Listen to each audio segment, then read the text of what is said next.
calm down, folks. Just calm down.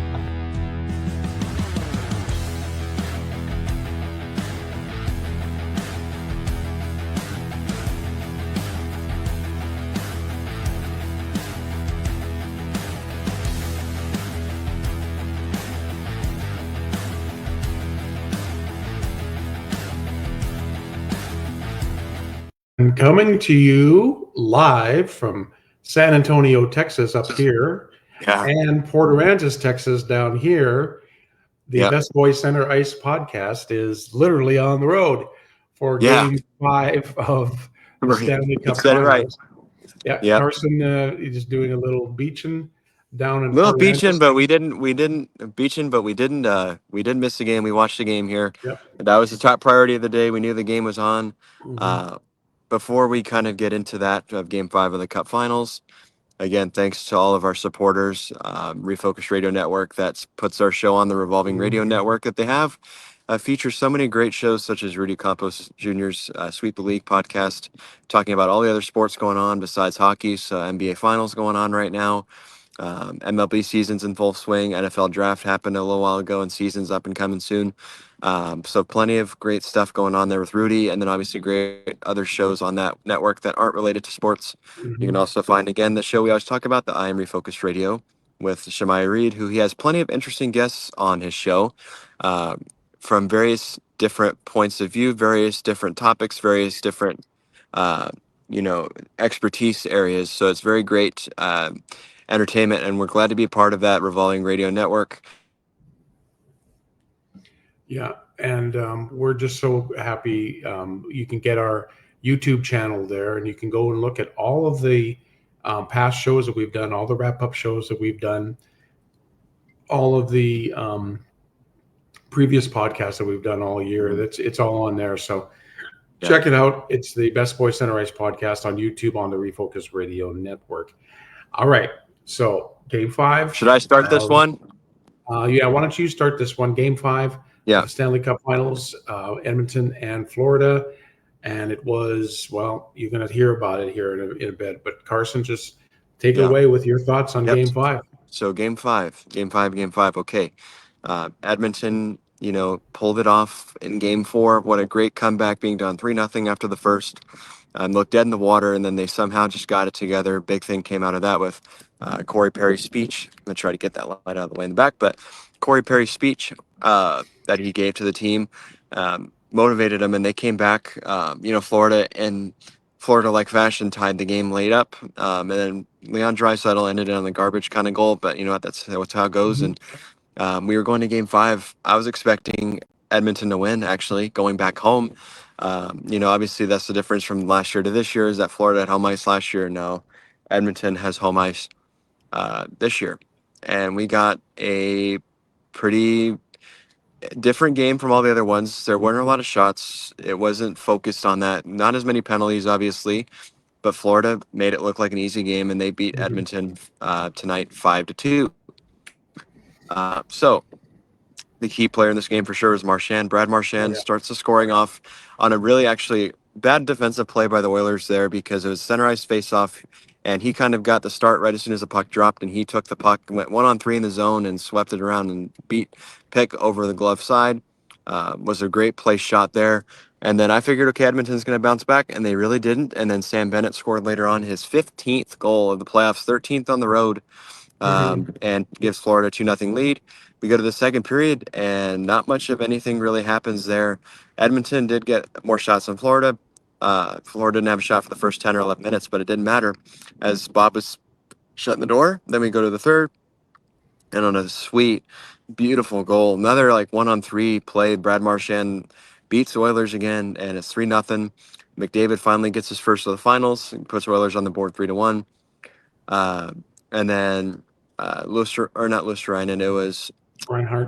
Reinhart, sorry, thank you. Reinhart, he scored on that assist from Barkov off a pretty bad defensive forecheck, if you want to call it, from the Oilers. They really kind of just gave it to him. 4-1, and then Corey Perry on a slap shot from the top of the point. The empty net, or the extra attacker, I should say, makes it 4-2, but then Uche Luostarinen scores, makes it 5-2. Before I get into my analysis, lighting's a bit bad for me. I'm at the beach, like Dad said, so not much really going on as I'm sitting outside on the dock. But anyways, okay. So my thoughts on this game, I've already mentioned to you last show. I think that Florida's been the better team. I think they look better than the Oilers from lines 1 through 4, pairs 1 through 3. Goaltending has been better for the Panthers. They have more scoring depth. You have tonight, uh, 3 of their 5 goals came from the bottom 6. I know Lustarinen's empty netter, but a goal's a goal, and Brad Marchand had 2 goals, and he's a third liner. Oilers, that's not happening for them. It's only their top line or top 2 lines that are scoring. No one else is really contributing, and that's going to be a big problem. The Panthers just look better. You can just tell 5-on-5 they have the advantage, like they said on the broadcast, and I think it's true. 5-on-5 they have the advantage. They're able to wear the Oilers down and really just play their game the way they want. And they didn't look like they were in a panic. They didn't get into all the rough stuff tonight. They just played their game and frustrated the Oilers. Where if they shut McDavid's entries down, the Oilers were done for. Yeah, I do still think after this that the Oilers team last year is better than this year's team. I think the bottom 6 is just not existent at all. Mhm. They just they seem behind. They seem out of position. Florida just had them beat every time. Oilers, I think, were trying to stretch the puck out too many times, and the Panthers were. That's the reason the Panthers are getting so many good chances, was because the defense wasn't quick enough to the line to defend it. That's a big problem against a team like Florida, who can punish you pretty quick. Um, yeah, this is not good if you're the Oilers. Like I've said, this series has a lot more implications, I think, than people realize. As an outside fan, I don't pay attention to this team. I do pay attention to it, but not as much as like the Penguins. But for the Oilers, this series means a lot because if they lose, watching this series, can McDavid really think that he has a shot with the team there? Because no one's showing up besides him and Draisaitl and a select few guys that look like they're just ready to go. Uh, there's a lot in the line, and the Mhm. Oilers just looked a step behind the whole time from puck drop to the end of the game. And I think it's a bad place to be if the Oilers lose again. And you have to remember Draisaitl's big contract he just signed. McDavid's going to get even more than him, no matter where he goes, because he's worth it. He's the best player in the league, and now the salary cap's going up. So the big thing that's going to influence this is Mitch Marner's deal, what he gets. But I think there could be trouble brewing in Edmonton should they lose again, because just in my opinion, as a hockey fan, they just look not as sharp as last year. Talked about certain guys like Ryan McLeod and Dylan Holloway the other day. Even Matthias Janmark seemed to be on the board a lot.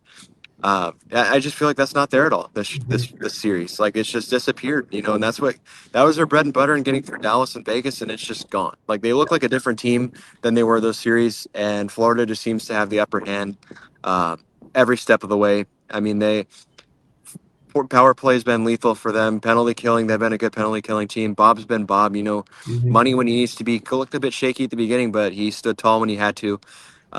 I think they're really in trouble. I think this is different than last year. They obviously, this is a must win. The next 2 are must wins, but I think watching these last couple of games, I just don't have a good feeling about it for them because the bottom 6 hasn't shown up. And if they can, they've got a real shot. But if they don't, I think Florida wears them down, and this series is done if they can't show up. That's what I think. But uh, obviously, we're going to see the best out of McDavid, the best out of Draisaitl. They're going to be playing a lot of the time, but for the 30, maybe 20 or 35 odd minutes that they're not playing, what are the other guys going to do? Are they going to play, or are they just going to kind of dump and chase and play defense? Because if they do that, Florida's going to eat them alive. So an ugly game for the Oilers. In a different way, this is a bad game like Game 3 was, because they literally were not the better team at all at any point in this game. And I'm just worried about that for them. I just think more about McDavid, honestly, at this point, is what I think about. That could seem like that could be a possibility that he goes elsewhere, but you never know. But that's my thoughts. Uh, Bad game, horrible loss. Now you have to play on the road in a barn where the Panthers want to raise the cup up in front of their fans, because They got to do it last year. They remember the thrill, and they want to do it again. They don't want to Mhm. have to go back to Edmonton. But that's my thoughts. Oilers played bad. They deserve to lose. The Panthers deserve to win. Oilers played like they were just trying not to lose the game instead of going out and seizing the opportunity, whereas the Panthers were going out and seizing the opportunity, and they took the game. Yeah. Well, I agree with you 100%. It looked like the Oilers, right from the start, were just a step slower. They were losing the 50-50 Bucks. Florida just looked like they had the legs all game, even though they were in the same situation. There was only one day between, the games, and it was a travel day yesterday. So, I look at it two ways. I look at it as a podcaster and saying, well, the Florida Panthers look like they're just rolling, and I don't know who could stop them. And yeah, you're right. If the Oilers' bottom six don't come through tomorrow or Tuesday. Tuesday night in Game 6, they're going to raise the cup again, and in Florida. And what happens? You're right. I worry about it too. As a Oiler fan, I worry about McDavid. He's got the 1 year left that he's, next Mm-hmm. season would be his last season of his contract. Everybody thought that when Draisaitl signed that big deal, and it was like I think it's an 8 year deal that starts Yeah, this coming this year, season. about 14 million. Yeah, that would secure, and I still believe that that's going to play a big part in Mhm. McDavid's decision. But as an Oiler fan, you don't ever give up hope. Last year, you go back to the Oilers were down You had plenty of 0-3. reasons too. Yeah, down 3-0. Yeah. Down 3-0 and came all the way back, almost did it. Um, the the Oilers going into Florida, they've already won in Florida, Yeah. so that's something to look But into. then the other way, if they go back to Edmonton, Florida's won there twice. Yeah, So it's so like there's no advantage there for yeah. them, Well, honestly. I think if you get to a Game 7 for the Edmonton Oilers, if you get to a Game 7, which you have to do now, you got to get to Game 7 because the Cup's going to be in the building on Tuesday night in Florida. You got to get to a Game 7. I think in Game 7, if you don't lay everything out on the line You're and gonna do what lose. Florida did last year in Game 7 at home, then they're going to raise the trophy in Yeah. Edmonton's barn. No. I'm still very confident. I'm not sure goaltending wise. Yeah, I was gonna ask you that. Who do Yeah, you go with at this point? I thought about it and I heard what the guys on TNT down here in the States said. I They think you were go Stu. I thinking, think you go to Stu. I think you go to Stu because he's come back I very mean, he's strong after being pulled and and being, he's played. I mean, think about it. Stu's played all. I mean, it sucks. Okay, it sucks that it went down the way it did with Pickard, right? Because you don't want to see a guy get hurt, and he was on a roll. He was 6-0, but he got hurt. But then Stu's been playing all the games for the yeah. last almost month, and then finally, and I mean, you know what? Pickard maybe didn't have the best game because he definitely got beat a little bit when he shouldn't have, Mhm. but he hasn't played in a long time, and he's feeling the puck, and that's got to be a lot of pressure on a guy who's never been that number one goalie. That he's getting thrown into the Cup final when it's on the line, and he's getting thrown into it, and he's doing what he can. But I think you go back to Stu because he's got the reps. But I mean, he has a very short Short leash. leash, Again, very like short, just like I in think the other if game. you go in the first period and he lets two, that's it. Yeah, yeah. Because Oh, you can't let this game implode because Florida's going to be at home. They're going to have the momentum. They're a team that can put the puck. And another theme though, there's got to get out of is allowing Florida these multiple goal leads. I know that they've blown them a couple times, but they're up 3 games to 2, and they're not gonna. They've learned from their mistakes. This would be a team, like I said the other day, if Florida won Game 4 in overtime, that would be very hard for the Oilers to win three mhm. games in a row against them because they remember last year, and as much as they won the cup and they were happy, and they got it done, they still have that in their minds. Like, let's not do this again Yeah. because we know these guys can beat us at any time, but we got to beat them first. Mhm. And this is going to be even these next 2 games are going to be very grueling for Edmonton to win them. They just looked flat. They looked behind the whole time. And despite the travel, both teams had the same kind of experience Mhm. with that. Edmonton should have the upper hand because they're at home, but they didn't play like that. They just played soft. They played they just Yeah, played they like played tight. they did played like they didn't want to lose the game instead of just Right. winning it. And that's Yeah. the difference there.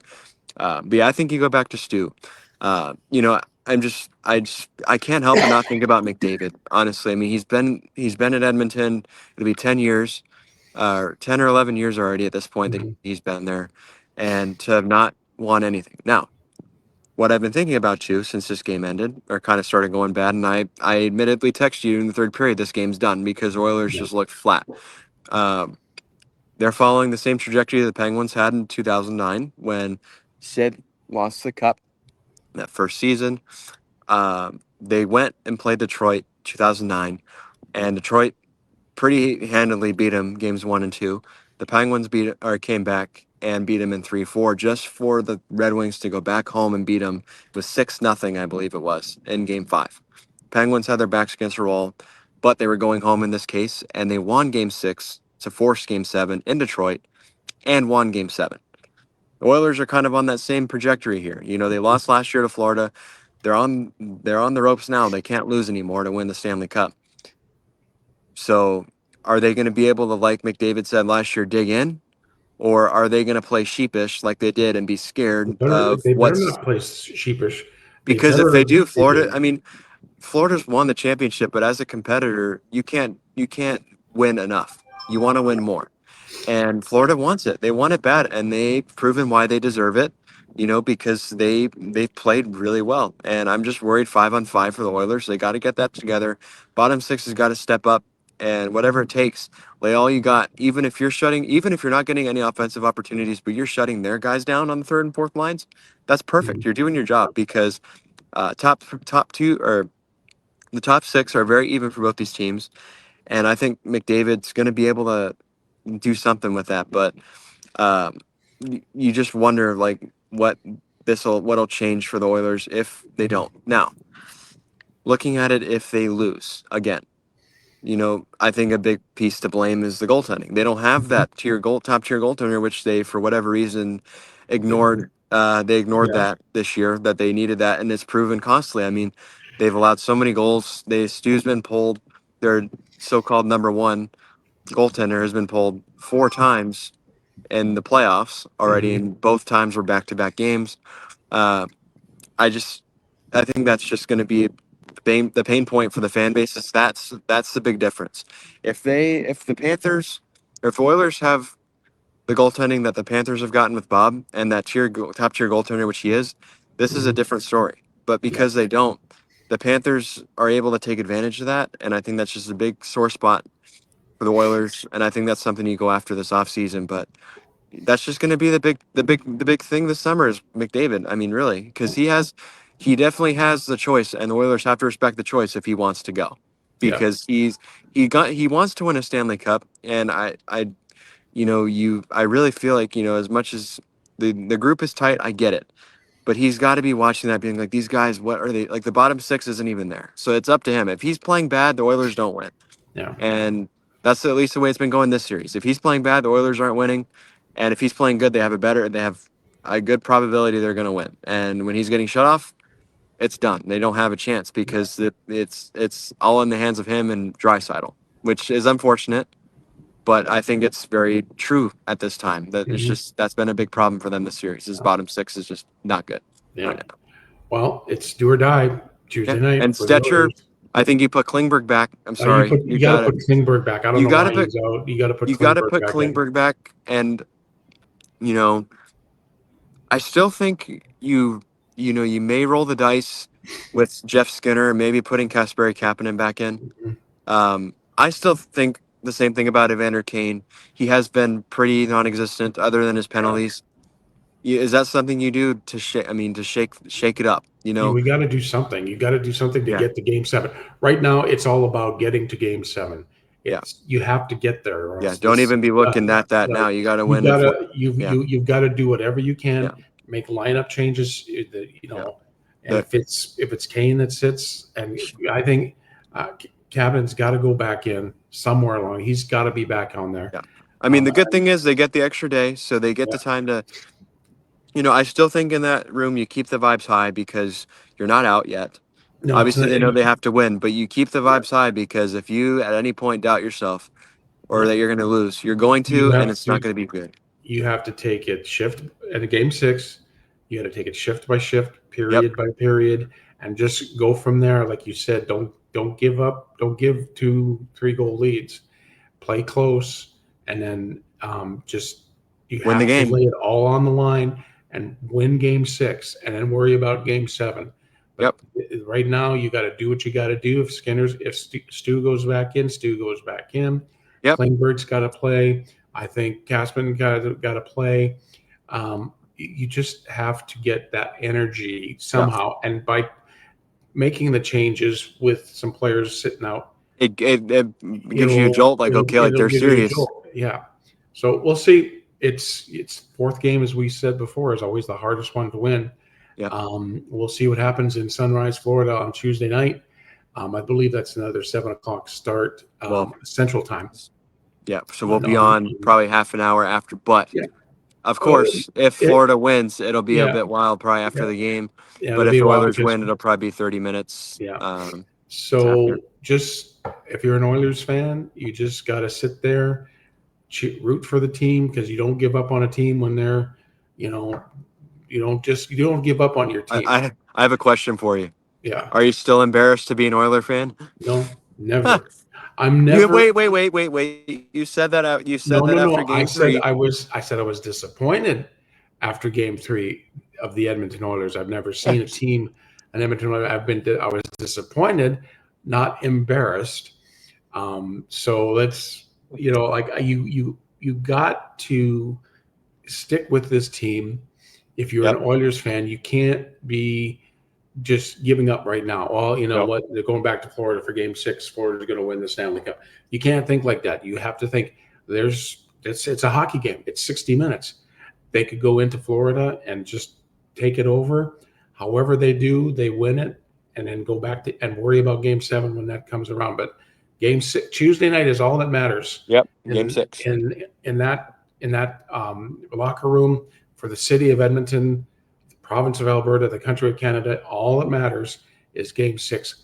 And you just lay it all on the line, and you see what happens after the buzzer goes after 60 or plus. So I'm still very confident. Yep. I may have to don one of my jerseys just as the, I think so. Kind of like something, do something. That's what I did after game 2 of the LA series. I wore my Nugent Hopkins jersey, and it worked. So we'll see. Carson, I hope you have a great time down there. You guys coming home tomorrow? Yep, tomorrow night. All right. Well, I'm glad you're getting a little break down there. Yeah. We will again be on the air, depending on what happens, either a half hour after or a little bit later if they're going to present the cup, because that's something we both like to watch. It's been just a great time doing all this. We hope you enjoy it, and I'm hoping there's still a couple more days left in this. But Carson, thanks for joining us and doing this remotely from his phone, doing all the graphic stuff from his phone. And again, check us out, Best Boy Center Ice Podcast on YouTube on the Refocused Radio Network. I might hold off on my TikTok until tomorrow. But it's just this is the best time of the year. Everybody's got their eyes focused on the NHL, which is always great. And we just love this, and it's going to be we're going to be both sad when this whole thing ends, because it's going to be like we got to wait 4 or 5 months until we get going again. But all right, Cara, have a safe trip back. We'll talk to you when you get back. All right. And everybody, in the meantime and in between time, everybody have a great hockey night.